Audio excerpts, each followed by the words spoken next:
Magandang araw sa inyong lahat. Ako po si Sheng Jingkai, ang inyong legit na Feng Shui consultant dito sa YouTube channel. At nagdadala uli sa inyo ng mga tips na magagamit ninyo sa inyong araw-araw na pamumuhay ng happy, healthy, and wealthy life in Feng Shui. Ngayon po, binabati ko muna kayo ng magandang araw lahat, lalo na sa ating mga subscribers dyan. Sa mga bago, maraming salamat po sa pag-subscribe sa aking channel. At sana po, pakishare naman po ninyo ang ating videos. Ngayon, mga ka-Sheng Jingkai, kasama na yung mga napapadaan lang natin dyan. Maraming salamat. Paki-like and subscribe na rin po. Ang topic na pinangako ko sa inyo nung nakaraan ay itong mga kaugaliang Pinoy na bawal talaga sa Feng Shui, yung ating, pasensya na muna sa mga ating may birthdays ng August and September, kasi babatiin ko na lang kayo sa personal message kasi nasa ghost month pa rin po tayo at hindi ito dapat naririnig ng mga tao sa kapaligiran, sa mga negative, mga spirits. Hindi po dapat na naririnig nila ang inyong mga pangalan na binabati kayo sa panahon ng inyong mga kaarawan. So, pasensya na po, hindi tayo magkakabatian ngayon ng mga happy birthdays, So, ang topic natin ngayon ay yung mga ugaling Pinoy, yung mga ugaling Pinoy na talagang nagdadala sa atin ng kamalasan na hindi natin nalalaman, yung mga unaware tayo na hindi pala maganda yung mga ganon. Kasi kahit naman maliliit na bagay, ay may connection lahat ito sa ating mga dinadanas na swerte at malas sa buhay. So ngayon, hindi na tayo magpapaligoy-ligoy. Narito yung mga kaugaliang Pinoy number 1. Ito, yung mga, matagal na rin itong naitanong sa akin. Kaya lang, dahil nga sa dami ng ating inaasikaso, at lalo na ngayon na in the making na po ang ating book 2024. At sana po talaga, please buy this kasi ngayong yung book po natin ngayon ay talagang marami pong nilalaman na makakatulong sa inyo dahil mas nakilala ko na at nalaman ang inyong mga problema sa buhay. Please pilitin nyo pong makabili ng aking book at nag-share po ako sa inyo dito ng story of my life na pagpapatunay kung paanong nababago ng Feng Shui, kung kailan kami nagkakilala ni Feng Shui. So, sana wag niyong mamiss itong book ko ng 2024 at dinagdagan ko pa po ito ng mas maraming tip para mas maraming makatulong sa inyo, maging guide sa inyo at para hindi kayo tanong ng tanong. Bawat isa-isa kasi tanong kayo ng tanong ng PM. So, dito sa ating 2024 book sa Wood of the Dragon natin, Year of the Wood Dragon natin, so, talagang pinagbuti ko po, pinagaganda ko po talaga at ito po yung matatapos natin ng October. So hopefully makapag-pre-order na po kayo para po, kasi alam niyo po ang November, December usually napakadami po nating gastos. So mas maganda siguro na mag-pre-order na kayo at sana naman yung mga magpe-pre-order ngayon ay talagang kunin ninyo para naman alam niyo hindi naman po kasi ako big time bookseller, So, kapag ganun kasi, hindi naman ako millions ang pinapakopy, kundi yung mga nangangailangan lang talaga ng books, nag-aano lang ako ng mga sakto lang. So, sana naman talagang kunin ninyo para naman hindi naman ako malugi, So, ngayon, ito po talaga promise sa inyo, napakaganda po. The best ever siguro na nagawa kong book mula noong 2015 hanggang ngayon.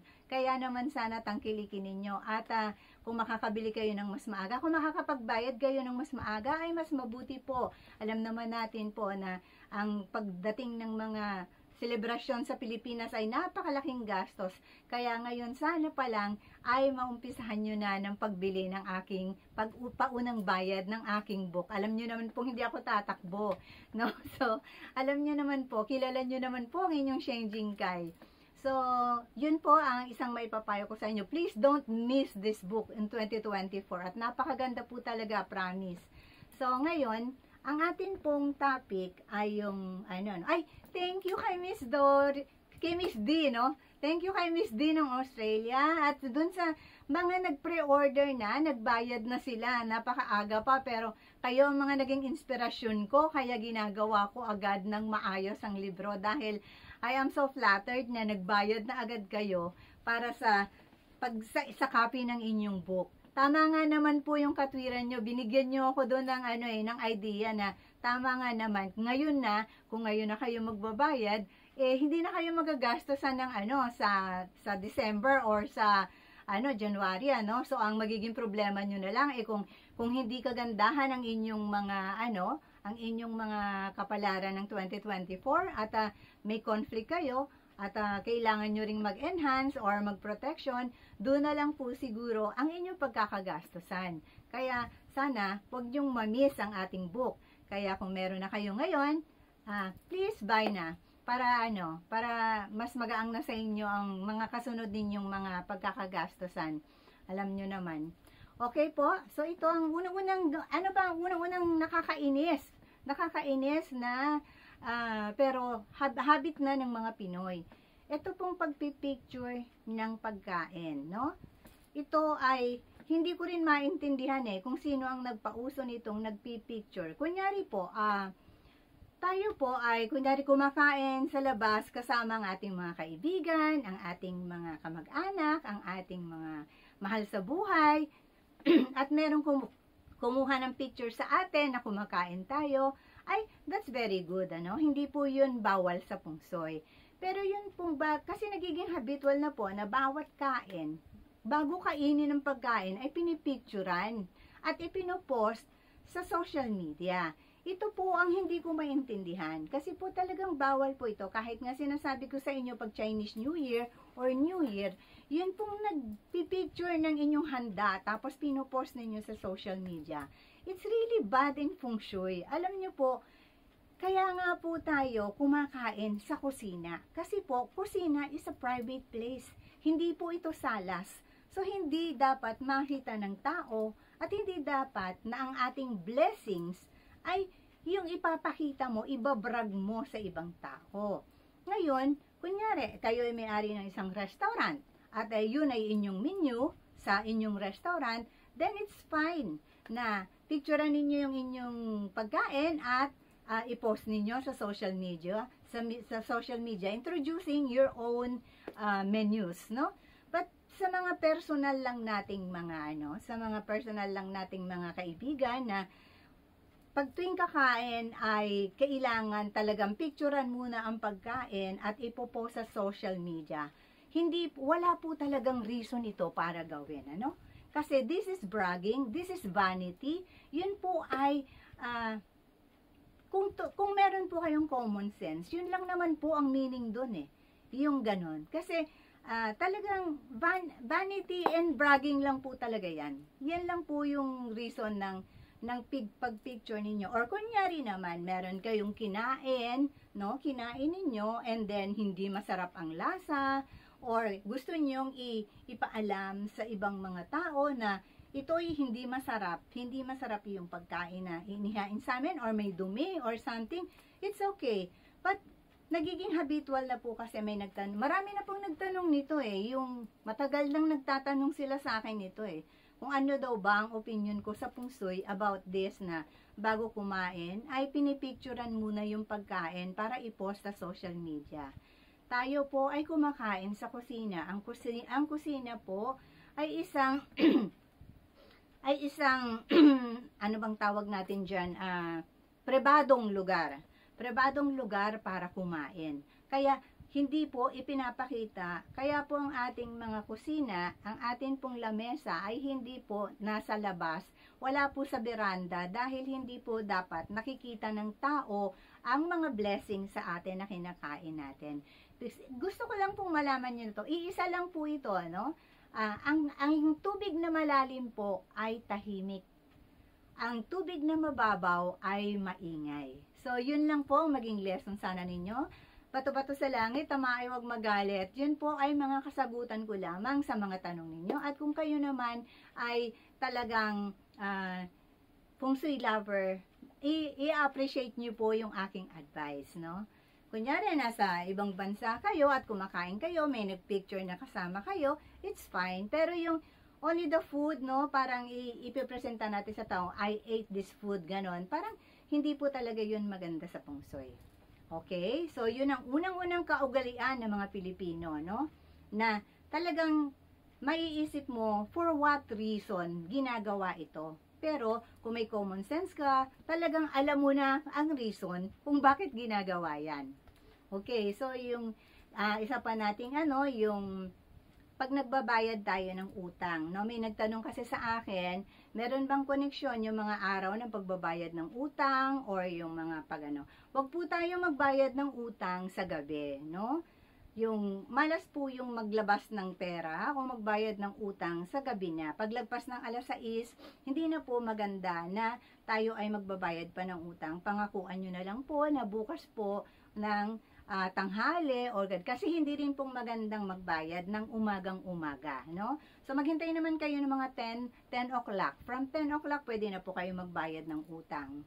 So, kaya nga ang mga supermarkets natin, ang mga department stores natin, ay nag-uumpisa ng alas 10 because kung iisipin ninyo, tayo po ay may lahing mga incheck at may ang mga malls po natin ay mga Chinese, no? So, karamihan po ay mga Chinese. So, talagang sa kanila, dapat 10 a.m. ka pa lang mag-i-start, gumastos. Hindi po yung ang aga-aga, may pinagkakagastosan ka na, no? So, mag-ingat po tayo sa paglabas ng ating mga pera dahil malas din yun po sa feng shui, no? Yan, no? Isa pa itong mga pagsasagutan ng mga mag-asawa sa Facebook, no? Ng pagmamahalan, pagdedeclaration ng pagmamahalan ng isa't isa sa Facebook, no? Ito po ay mga mag-asawang hindi close. Alam nyo po, common sense din po ito. Dahil po, kung kayo ay very close ng asawa nyo, this is a very private things, no? Kung mag-ano kayo na, kung meron kayong sasabihin kagaya ng aking asawa o ako sa aking asawa, kung meron akong gustong sabihin sa aking asawa, pwede ko itong sabihin sa kanya, nakatabi ko siya kumakain o nasa kama. Pero ganito pong mga nagbabatian sa loob ng o kaya naman po kayo ay nasa ibang bansa, no? Tapos ang asawa ninyo ay nasa ibang bansa. Natural lang po 'yon, no? Pero kung iisipin din po ninyo, pwede din po kayong magbatian sa telepono. Hindi rin po ito maganda dahil ito po ay naglalabas din ng inyong personal na buhay. Yung personal na buhay po natin ay dapat meron tayong limit kung ano lamang po ang ating dapat ilabas at itabi sa loob ng bahay. Hindi mga dapat na nag-i-stay lang sa loob ng bagay. Kasi, no, sometimes maiisip mo kung bakit ang mag-asawa ay nagsasabihan ng kanilang mga messages. Mag-asawa sila eh. Ang mag-asawa, kung nagtatrabaho sa ibang bansa si babae o si lalaki, posible, no? Posible yung ganon na talagang nagbabatian sila sa social media at pinapakita nila kung anong ginagawa nila sa oras na yon at nagse-celebrate, no? And to inform also other relatives na may birthday, no? Yung ganon. Pero kung magkasama kayo sa isang bahay, kung talagang kayo'y nagmamahalan, hindi po ito kailangang palabasin sa social media. Kasi pag yan po ay ginawa ninyo sa social media, it is just a drama. Kasi alam nyo po, kung talagang nagmamahalan ng mag-asawa, magkatabi po yan. Pwede naman kayong mag-dinner ng anniversary, birthday, or Valentine's Day, or Father's Day, or Mother's Day, no?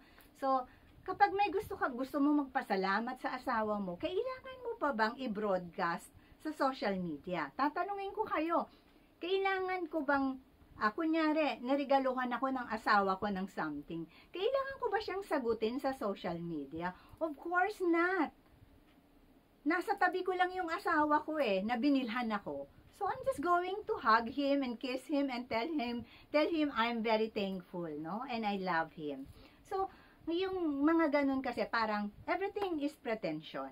So, mga pag ganun na yung mga nagiging sistema ninyo na para kayong nasa telenovela or na-over na lang kayo ng kakapanood ng telenovela na nagiging very dramatic na ang dating ng inyong mga Walang interesado sa buhay ninyo. Tatandaan nyo lagi yan. Walang interesado sa personal nyong buhay. Ang gusto lang nila ay pagchismisan kayo. Kaya kayo gumagawa ng ganon ay para malaman ng ibang tao na kayo ay in good term, na kayo ay nagmamahalan. Kung nagmamahalan kayo, hindi nyo kailangang mag-usap sa social media. Masasabi nyo ang gusto nyong sabihin sa inyong mga asawa at inyong mga anak na nasa inyong kasama nyo sa bahay. Okay? So, yan yung isa pa nating, bawal din sa pungso yan. Kasi, yung inyong relationship, ino-open ninyo sa lahat, no? Ang relationship ng dalawang tao ay nasa sarili nating mga bahay, no? Ang relationship natin sa asawa natin ay nasa puso natin at nasa loob ng bahay natin. Ngayon, itong mga pag yung inyong, sorry, kala ko nawala yung tsa ako. Nilipat yata ng Hungry Ghost. Yun po yung kanilang mga syempre, kapag binobroadcast nyo po yan, ayan ay nagiging negative, no? Negative. Kaya, dapat pagka gano'n ng ating mga, nakakatanggap tayo ng ating mga, quote, no, sa ating mga asawa, dapat yan, sinasabi yan ng personal. Mag-date kayo, at doon ninyo sabihin, or magpasalamat sa regalong natanggap during your birthdays. Hindi na po natin yan kailangang ilabas sa social media. Kaya nga po, pag merong nagsasabi sa akin din, nagpapadala sa akin, almost all of my classmates are all born-again Christians, no? They are all Christians. And and they keep on sending me the words of God that I said, and may mga nagpapadala pa sa iyo minsan na kapag hindi mo ito, kahit kayo, alam ko nakaka-receive nito, because this is another way of scamming in social media, no? Kasi yung kapag pasa ka ng pasa, every time you answer amen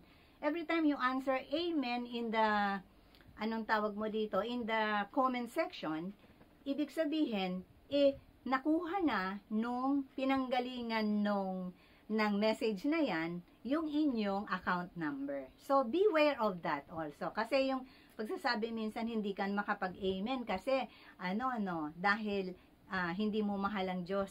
No, my relationship with God is only between me and my God. Wala pong kinalaman ang social media dahil wala pong account sa FB si Jesus, no?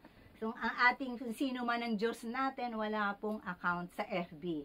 So, ang ating relationship sa Panginoon ay nasa puso natin. Ngayon, okay na yun, Huwag sana kayong magagalit, pero ito po yung mga totoong sinasabi. Diretso lang po talaga akong magsalita. Sinasabi ko po ito sa inyo ng totoo at gamitin po natin ang ating mga common sense. Ngayon, ito, isa pa, yung naghuhugas tayo ng mga kaldero, Mabalik tayo dito. Yung kaldero, di ba tinataob natin yung kaldero? Kasi yung pagka nahugasan na siya, tinataob. Ugali talaga ng Pilipino to. Kasi why? Alam natin na sa Pilipinas, papasok ang ipis. So, ginagawa natin sa Pilipinas is tinataob natin, nakasanayan natin yan. But really, in Feng Shui, hindi po dapat tinataob ang kaldero. Punasan na lamang po ang kaldero at hayaan na lang ng nakatihaya at takpan. Lagay na lang ninyo yung kanilang mga takip. Kasi, alam nyo naman ang ibig sabihin, pag tinaob ang kaldero, ibig sabihin, taob na, wala na, finish na, sabi nga nung isang YouTube, dyan, So, gano'n, kailangan natin, punasan na lang at iiwan na lang ng bukas. Isa pa yan, Yun yung ating mga kaldero. Sana matutunan nyo talaga yan. At saka yung, di ba sinabi ko na sa inyo noon na yung pagpupunas ng lamesa, ay wag nyo pong idirekta ng tapon. Wag kayong tamad. Iaano nyo po yun. Sasahurin nyo po talaga yun. Sasahurin nyo ng inyong mga palad. At iwasan din po ninyo ang magtapon ng basura sa gabi. Yung pagtatapon po sa basura ng basura sa gabi na lagpas ng alas 6 ay hindi rin po maganda sa pungso yun, no? Dapat pinatutulog na ang anumang nasa bahay ninyo, basura man yan, dahil hindi naman yan naging basura. Bago po yan naging basura, ayan po ay blessing. So, ngayon, hayaan nyo po muna sila sa bukas na po ninyo itatapon ang inyong mga basura. Hayaang matulog, magdamag. Isa na lamang po para syempre, alam ko, mahirap kasi to, kaya natin nagiging habit ito sa Pilipinas. Because, sa mga Pilipino, no? Because of the ipis and the daga. Kasi nga, dahil dyan, kaya natin ginagawa yung mga bagay na yan na kailangan magtapon ng ganito, kailangan no? So, bawal yung, alam nyo naman yan, bawal ang magwalis. Bawal ang magwalis paglagpas ng alas 6. Kaya kung gusto nyo maglinis ng bahay, kailangan bago mag alas 6. Kaya lang nga daw ngayon, napag-aralan ko rin na ang 6 o'clock ay parang inurong na, minove na ito ng 8 p.m. Kasi nga, dahil ang mga tao ngayon ay hindi natutulog ng maaga. So, ang ating gabi ay nag-uumpisa ng alas 8 na, hindi na alas 6 ang umpisa ng ating gabi. So, yan, before 8, no? Sana, kaya maganda rin minsan na nakakapaghugas na ng maaga, no? Kaya lang dahil nga sa mga trabaho ng ating mga kapwa na hindi naman natin mapipili ang oras ng ating kain ng hapunan. Okay. Yan, isa pang bawal sa atin, 'di ba? Tinuturuan tayo lagi na mag-alkansya. Oo, cute yun pag bata tayo. Talagang dapat tayo nag-aalkansya because our parents are teaching us how to save money, how to keep money for the future. But then, kapag grown up ka na, you are not supposed to have alkansya, no? Piggy bank, like piggy bank. Because, bawal din po sa pungsoy ang pag-aalkansya. Kasi, yung pag-aalkansya ay nagkakaroon po kayo ng emergencies. Nag-a-attract po ito ng emergencies na paggagamitan ninyo ng inyong alkansya. So, yon, kung maaari, iwasan nyo na rin lang po yung ganon. Magtago na lang po kayo ng pera ninyo, but not the alkansya or alkansya type. So, ganon yung naglalagay tayo, 'di ba, sa yung may butas na alam niyo 'yon, 'di ba, yung mga piggy bank natin ng mga bata tayo. So, avoid niyo na lang po yung ganon.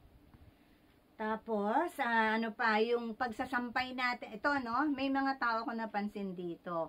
Nung nagpunta dito ang aking mga kapatid one time sa Japan, they are so polite na naglaba, no? So, nagpanik ako sa kanilang paglalaba kasi nakita ko na ang pagsasampay nila, nakabaliktad ang damit. No? Yung damit nakabaliktad. So, yung pinagalitan ko sila, not exactly pinagalitan kasi bunso po ako.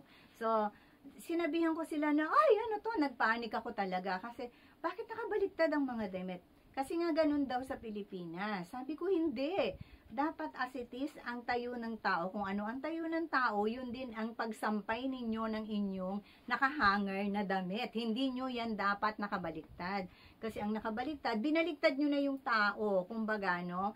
So, naglaglaga na lahat ng swerte niya sa buhay kasi nakabaliktad na siya. And also that one, no, yung talagang as in baliktad, yung ito kunyari ang nasa harapan, no? Isinasampay ninyo na yung nasa likod ng damit ang nakabaliktad itong damit ninyo, hindi rin po yun maganda. Kasi ang lahat ng ninyo ay binaliktad na, no? Wala na, finish na sabi nga nung comedian na YouTuber. So, tatandaan po natin yung mga yan. Ngayon, ito pa, mahilig tayong umupo sa sahig. Mahilig ang Pilipino umupo sa sahig, no? Sa hagdanan paminsan, sa pasamano. Hindi rin po yan maganda sa pungsoy. Ito pong mga to ay iilan lamang sa mga tips natin na kasama sa ating books. Kung gusto ninyo ng mas marami pang tips, bumili po kayo ng aking book, please, for 2024. At talagang masisiyahan po kayo at talagang makukontento kayo sa maraming mga matututunan ninyo. So, ang huli natin, yung pagkakaupo, yan, bawal po yung makaupo sa sahig,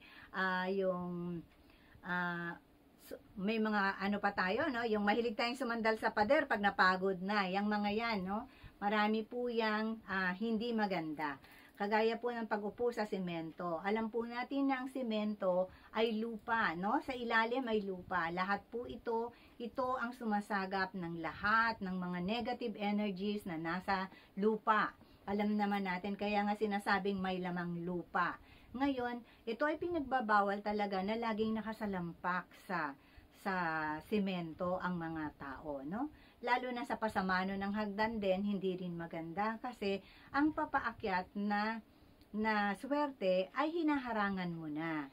So, hindi magandang nakatambay sa pintuan ng bahay, sa hagdanan ng bahay. Hindi po maganda yung mga yon, 'di ba? Usually kasi hindi naman agad pintuan ng ating bahay, may hagdanan pa, 'di ba?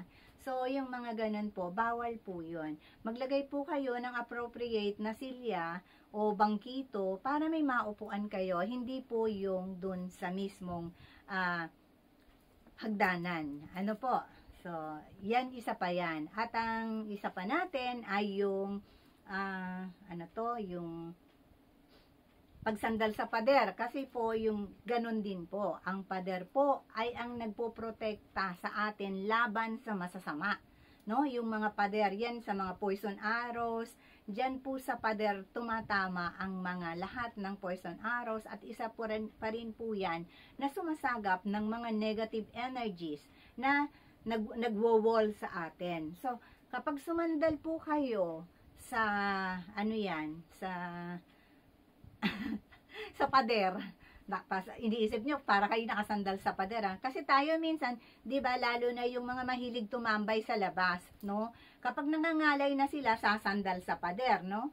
So, bawal din po yun sa pungsoy. Kasi inabsorb naman ng katawan ninyo yung lahat ng inabsorb na negative energy ng walls. Ang mga walls po ay nandyan. Kaya mga pangit, ang mga pinag-uusapan, naririnig po lahat yan ng walls at inaabsorb, no? Yung mga pangit na pangyayari sa labas ng bahay, sa kalsada, lahat yan ay na-absorb ng wall. So, pag sumandal po tayo sa wall, ayun, ina-absorb na po natin ang lahat ng negative energies na nasa walls. So, anong kasunod natin? Ito namang, yung mga lalaki nga, nasabi ko na umiihi sa kung saan-saan. No, hindi din po maganda talaga yan, ano, kasi nakakaperwisyo tayo ng hindi lamang po tayo ang namumuhay sa mundo. Kailangan nating isipin din, kailangan nating kilalanin ang mga nakatira sa mundo na hindi nakikita ng lahat ng mga mata, no? Kasi may mga tao na talagang nakakakita, nakagaya ko, pero yung may ibang mga tao na hindi nakakakita at talagang nakakaperwisyo kayo sa mga ganon. So, kapag ganon, bibigyan nila kayo ng mga pagsubok. Iistorbohin nila kayo, gagambalain nila kayo. So, mamalasin kayo, no? Ano pa ba nga, yung isa pang habit ng mga Pilipino, no? Sa yung ugali natin. Kunyari, busy ang ina. Ano bang ginagawa ng nanay? Kunyari, nagluluto. Buti na lang kung ang nanay ay busy sa loob ng bahay, baka mamaya nakikipagchismisan kasi sa labas, tapos sasabihin, nay, pengi akong pangmerienda, nay, kailangan ko ng pera, nay, manghihingi, diba? Or yung asawa ninyo, honey, pengi nga ako ng pambili ng ganito, ganyan. So, anong ginagawa natin? Diba? O kunin mo na lang dun sa nandun sa bag ko, dukutin mo na lang sa bag ko, kunin mo na lang dun, dalhin mo dito, ganyan, diba? Bawal na bawal din po yun sa pungsoy. Dahil ang pitaka ay personal ninyong gamit. Hindi nyo ito dapat pinapahawakan sa inyong mga anak. Hindi nyo dapat ito pinapakuhaan ng pera sa inyong mga anak at sa inyong mga asawa, no? Kung marami kayo na asawa. mali lang ako sa Tagalog. Sa asawa at sa mga anak ninyo, no? So, bawal yon yung ay maghahawak sila na yung pakukunin mo. Hindi. Mas mabuti talagang kayo ang kumuha ng inyong pitaka at kayo ang magbigay, no? Para hindi mauubusan, hindi palabas ang pasok ang inyong mga pera, no? Kasi dapat kayo ang kukuha sa sarili ninyong pitaka at saka kayo mag-aabot sa kay mister at saka sa inyong mga anak. So, maliwanag po ba? So, yan po ang isa pa sa ating mga, nakaugali-ang mga Pilipino na bawal sa pungsoy, ano? Tapos, ito pa yung bag. Ito na ngayon. Nakikipagkwentuhan, nangalay sa bag, ilalagay sa sahig. Bawal pong ilagay ang bag ninyo sa sahig. Kailangan po talagang ito ay nasa elevated from the sahig, from the floor, no? Kailangan, ang ano nito, ang kanyang, ano tawag dito? Kasi, alam nyo, pag nasa baba ang bag, ibig sabihin talaga, nasa baba ang kanyang level, ano? Wag na wag pong ipatong sa sahig, no? Wag na wag po. Kung meron kayong nakitang upuan, so ipatong sa upuan. Kung nagpunta kayo sa bahay ng kamag-anak, pwede pong pakipatong dito sa inyong, makikipatong po dito sa inyong, sopa, or sa inyong lamesa, or sa inyong everywhere. Pwera lang sa sahig. Wag nyo pong ilalagay sa sahig ang inyong bag. Kahit yung inyong pong personal bag, ha? Pero kung pinamalengke lang po, okay lang po yon. Yung personal bag po ninyo, kasi kunyari, kawawa naman po ang Louis Vuitton. Hindi. Joke lang po yun. Hindi po talaga ako naglalagay ng aking bag sa sahig, no? Bawal po talaga yun. Kasi nun, not unless na sobra nyo ng yaman, ha? Kung kayo ay mayaman na you are allowed to do that. Kasi alam nyo, when I was in other country, nung naki-join ako sa convention namin ng mga kaibigan ko na fungsi consultant din around the world, may sinabihan siya ng isang friend namin na kasi sumakay kami ng elevator and I think she was doing something. Nilapag niya yung bag niya sa sahig. So siguro nangalay or ewan, sa dami ng laman sigurong pera ng kanyang bag. Sabi nung isang Pilipinas sa kanya, hindi mo dapat nilalagay yung bag mo dyan sa sahig, 'di ba? Sabi niya, who cares? I'm a millionaire. So, 'di ba? Pag millionaire ka, okay lang, lapag mo 'yan, dead ma, walang problema, no? Pero kung alam mong nahihirapan ka sa buhay, hindi mo dapat ginagawa 'yan, ano? So, okay? Alam niyo na 'yan, no? Nagets niyo ba? Sana malakas ang boses ko, ha? Umiba nga ako ng pwesto kasi baka iniisip ko sa signal. Tinigil ko na yung paggamit ng mic kasi ang nangyayari pag gumagamit ako ng mic, nahuhuli yung aking voice kesa sa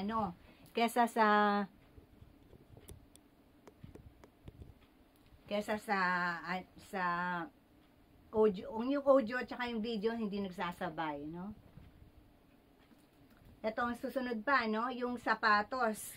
Yung sapatos ninyong ginagamit sa labas, hindi yan pwedeng iakyat sa second floor. Kasi ito, ulitin ko sa inyo, ang sahig, ang kalsada ay sumasagap ng lahat ng negative energy na nasa labas ng ating bahay.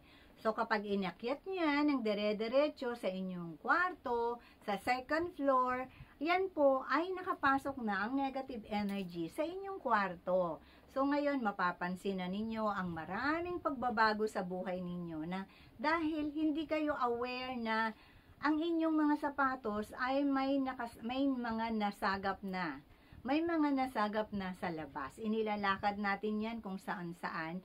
And aside from that, hygienic reason, Ako naman, ang aking bag, ang aking sapatos, ay hindi ko siya inaakyat ng diretso. Meron talaga akong lalagyan ng sapatos ko, no? Meron kaming shoes box na doon mo ilalagay at iiwan mo lang talaga doon sa foyer ang iyong sapatos. Kaya lang kasi sa Pilipinas, medyo mahirap kasi pag iniwan mo yung sapatos mo, baka bukas wala na yung shoes mo. 'Di ba? Alam mo na, tapos yung slipper mo gagamitin na ng kung sino-sino, 'di ba? Sa labas yung mga sandals. Kasi kaya doon sa bahay namin sa Pilipinas, nagpagawa rin kasi ako doon ng shoes box para lagyan lahat, pero hindi rin nasusunod, pinapasok pa rin ng mga sapatos, no? So, ganun talaga siguro, walang magagawa. Kaya, hindi lang naman, ito kasi, ang sinasabi ko sa inyo, nakakapasok ang negative energies sa inyo na ring mga ginagawa, sa mga ninyo, sa mga, sa mga attitude natin. So, ang next natin, Ito pa, no? Filipino style din ito. Nagbibigay tayo ng handa, di ba? Pag may handa tayo, bibigay tayo sa kapitbahay, sa mga kaibigan, nag-aano tayo. Sa mga malapit lang sa bahay natin, di ba? Nagpapadala tayo. Dahil tayo yung mga, magaling tayo sa hospitality eh. So, pag merong may birthday, para hindi sumama ang loob ni kapitbahay, dadalhan mo siya ng ganito, dadalhan mo ng ganon, no? That is a very good gesture. But then, ang problema natin dito sa pungsoy ay yung platong kinakainan ninyo ay hindi nyo dapat dinadala ng pagkain sa kapitbahay. Alam nyo dito sa Japan, sa Tupperware kami lahat pinagdadalhan ng mga kaibigan. And then sometimes, yung nagbigay, no, magpo-post na ng magpo-post na siya ng, what do you call this, sa FB. Soli nyo naman yung aking mga, mga Tupperware. Wala na akong Tupperware, sabi nila.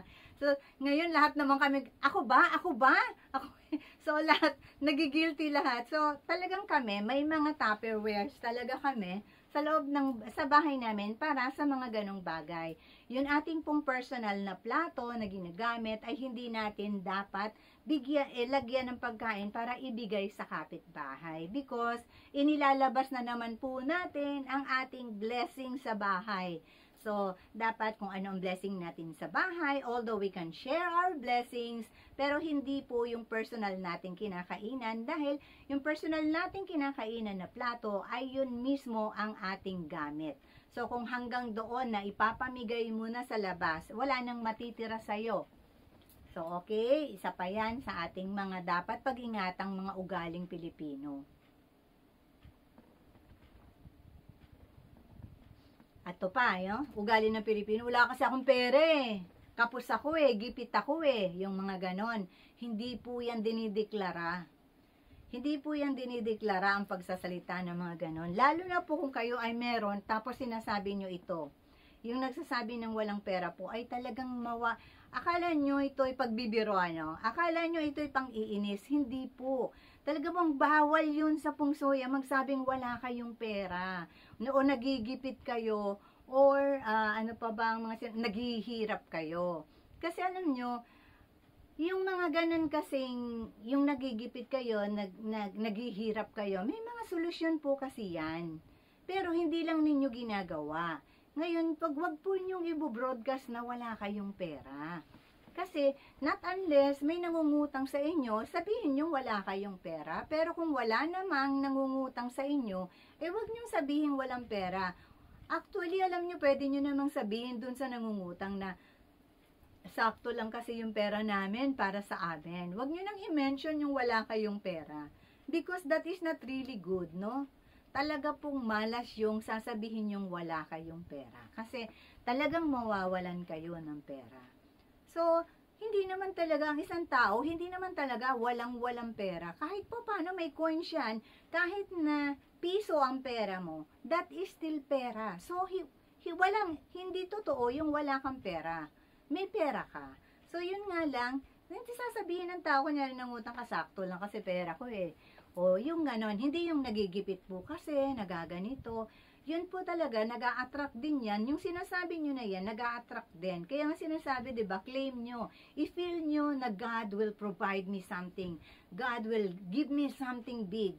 Makakatanggap ako ng pera. Magkakaroon ako ng maraming pera. Be positive. Instead of saying na wala kayong pera, naghihirap kayo, nagigipit kayo, wala.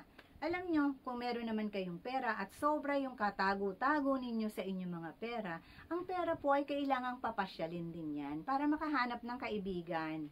Kasi po, yung pera kahit itago nyo yan, hindi yung dadami ng dadami. Kailangan po niya ng rest day. Kailangan niyang namamasyal din. Kailangan niyang ma-expose sa mundo, no? So, yung mga ganun, yan po ang ating pakakatandaan sa pera lagi.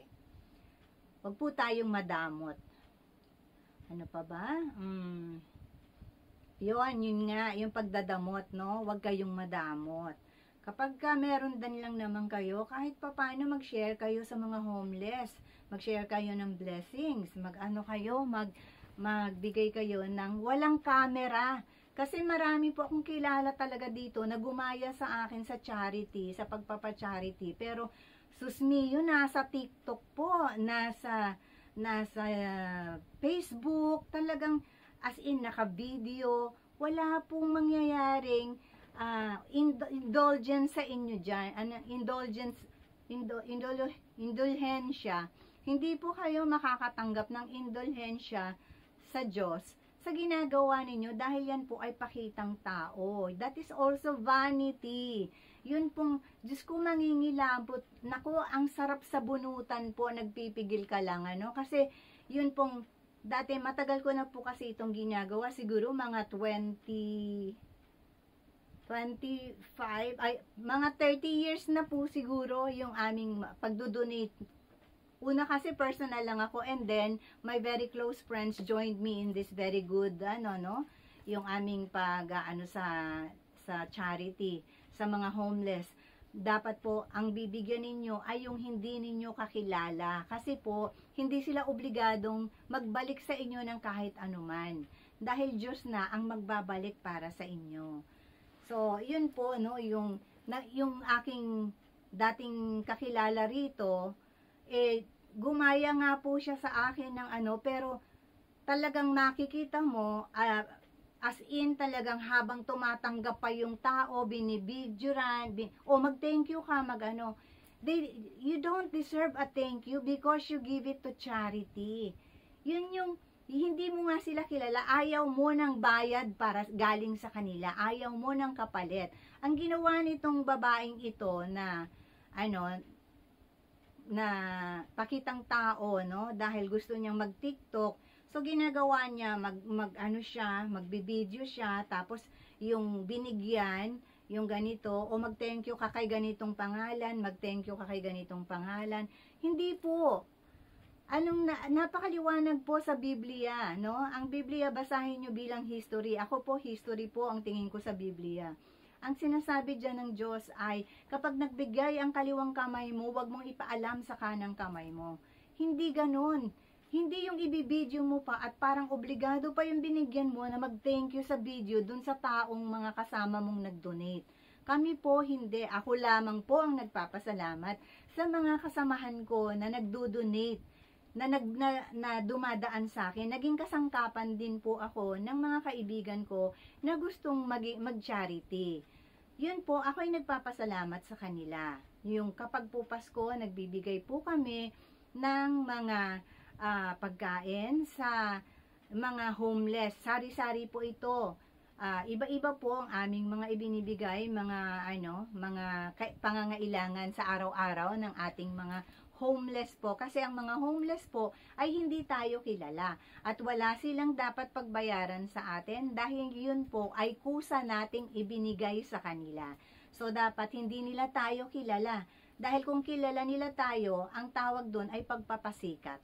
Kaya po, dapat hindi kilala ang dapat na ibinibigyan ito, So, yan po, isa pa rin po yan, sa pag-aano natin. Huwag po tayong magpakitang tao para lang sa sarili nating kapakinabangan. Magbibigay po tayo ng dahil mula sa puso, hindi po dahil sa sariling kapakinabangan o para sumikat. So, isa pa po yan, ano pa ba? Yung pag-iiwan natin ng walis sa likod ng pintuan. Ewan ko kung bakit nagiging ugali ito, Yung paglalagay ng walis sa likod ng pintuan. Siguro nga, the best place to put it is yung sa likod kasi ng pintuan, Madaling magwalis, Pero alam nyo po, sa feng shui, kailangan nakatago po yung mga panglinis. Yung walis, yung mga dustpan, yan, dapat po talaga yan sa kasulok-sulukan ng bahay na hindi na siya nakikita nung swerteng papasok. So, lalo na po yung nakahigang walis at walang dumadampot. Naku, ang mother ko po galit na galit dyan. Talagang sasabihin sa'yo, hindi ka makakapag-asawa ng isang prinsipe. Kasi, hindi mo dinampot yan. So, kailangan talaga itatayo mo yan, itatago mo yan, Iimisin mo yan, yung walis at dustpan na yan. So, yan din po ang natin, Tapos, alam nyo na siguro, yung pagwawalis nga sa gabi, So, yan. Tapos, yung ang aga, ito pa, Ito pa yung isang yung ang aga-aga pagkagising nakabusangot. Alam nyo po, natural sa tao, yung pagkagising, wala sa mood. Pero hindi po dapat nakabusangot ang isang tao pagkagising. Kasi pagkagising sa umaga, kailangan po ay nakangiti to welcome the good energy, the good luck, no? Yung ating para magkaroon ng magandang pasok sa atin ng buong araw. Hindi po yung pagkagising pa lang nakabusangot, di ba yung mga ganun, tinatanong ng nanay na, anong gusto mo kainan? Ano ba meron dyan? Hindi po maganda yung ganyan din sa pungso. Yan po ay malas. Nagtatawag po kayo ng malas umagang-umaga pa lang. So, yan Ito pa, yung umaga pa lang, maingay na ang inyong mga aso. Ito po isa pang malas sa pungsoy. Ako po hindi po ako nananadya sa inyo, Kasi ito po ay totoong nagdadala ng malas. Yun pong umaga pa lang ay nag-iingay na ang inyong mga aso. Yung tahol na ng tahol ang inyong mga aso. Kailangan tingnan ninyo ang dahilan kung bakit sila nag-iingay, Ang aking kapatid po sa Pilipinas, ang isang ate ko, ay merong alagang aso na talaga pong maingay siya, iskandaloso. Dahil lalaki yata siya hindi ko alam. Alam nyo, ang ginagawa talaga, naaawa po ako sa aking kapatid kasi kumukuha po talaga siya ng tsinelas at sinasampal niya po talaga yung aso niya. Dahil 3 po yung aso nila doon sa bahay sa Quezon City. Kaya lang, yung 2 po ay napakatahimik naman kung bakit ang isang yun lamang ay parang talagang iskandaloso na hindi malaman kung bakit ganon. Kaya yun ang gusto kong ipaalam din na pag may aso kayong ganon, yun po ay nagdadala ng kamalasan sa buhay, Nagdadala po ito ng away. Nagdadala ng away sa mga tao dahil ang aso po ay ating mga kaibigan.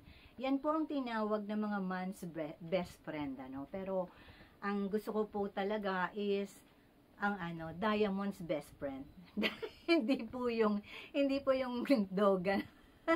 Kasi asthmatic po ako, bawal po ako sa sa autoimmune ko, bawal din po ang mga pets. So, yun, kailangan talagang tahimik ang mga aso sa umaga. Hindi tahulan ng tahulan kasi dinadrive out na nito agad yung mga swerteng papasok. Tapos nagtatawag na ito, nag-uumpisa na ito ng pag-aaway sa loob ng bahay. So, ngayon, ano pa ba? Yon, ano pa po, ugali natin, nakakalat. Basta nasa labas lang ng pintuan yung mga tsinelas, kalat-kalat, sabog-sabog dyan, malas din po yon. Kailangan po talaga na nakahilera ang inyong mga tsinelas at sapatos sa labas ng pintuan kapag iiwan nyo po. Kasi, yan din po ay kapag nakita ng swerte na papasok sa inyong bahay na ang gulo-gulo ng pintuan, kahit naman po tayo, di ba, minsan pag magulo na yung ay, wag na nga, ang gulo-gulo naman, yung ganon.